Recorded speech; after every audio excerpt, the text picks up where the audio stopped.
তোমার একটা কথা আমার মনে আছে, তুমি একটা রিলসে বলেছিলা ছেলে মানুষকে চালানো খুব সোজা। কিভাবে? মানে আমি জানতে চাচ্ছি। আমার ধারণা তুমি শুধু শুনতে পারবা, মানতে পারবে না।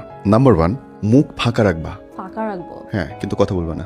যারা বোঝার তারা বুঝছে, প্রথম অংশটা বুঝছে, দ্বিতীয় অংশটা তো তুমি বুঝছো। কথা বলবা না। তোমার মনে অনেক কথা আসবে, আসুক, বলবা না। তুমি অনেক কথা বললে রিল্যাক্স হয়ে যাও। আর ছেলেদের জন্ম হচ্ছে প্রবলেম সলভ করার জন্য।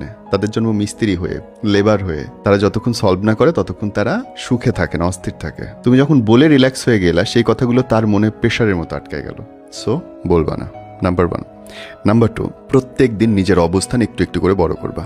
তুমি যদি রূপের কারণে তোমাকে বিয়ে করে, গতকালকে চেয়ে আজকে তোমাকে রূপবতী হতে হবে বেশি। তুমি যদি গুণবতী হও, যে কোনো পেশায় তুমি থাকো, গতকালকে চেয়ে আজকে তোমার ইনকাম বেশি হইতে হবে, 1 পয়সা বেশি হোক, হইতে হবে। You understand? 3 নাম্বার হচ্ছে, কোনোদিন কোনো ছেলেকে তুমি প্রশ্ন করবা না, কই, কেন, কখন, কিভাবে, কে। Never ever.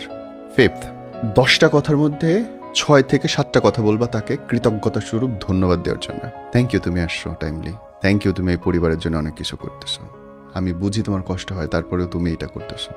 থ্যাংক ইউ, আমাকে দেখতেছো, আমার বাচ্চা কাচ্চাগুলোকে বড় করার চেষ্টা করতেছো। নিচের শার্ট না কিনে আমাকে শাড়ি কিনে দিচ্ছ। অনেক কিছু করে একটা ছেলে, ধন্যবাদ পায় না কিন্তু সে। He deserve it. And lastly, মনের অজান্তেও কোনোদিন কোনো ছেলেকে অসম্মান করবা না, সম্মান দিবা। অসম্মান 2 রকম হয়, কথায়, অ্যাকশনে। ছেলেটা তোমার পায়ের কাছে পড়ে থাকবে, লিখে নাও। বাট প্রথম লাইনেই তুমি ব্যর্থ হয়ে যাবে। কিছুতেই কোনো মেয়ের পৃথিবীতে কথা কমানোর শক্তি আল্লাহ দেয়ই নাই। অন্তত আমি চিনি না যে যারা চাইলে নিজের জবান নিয়ন্ত্রণ করতে পারে।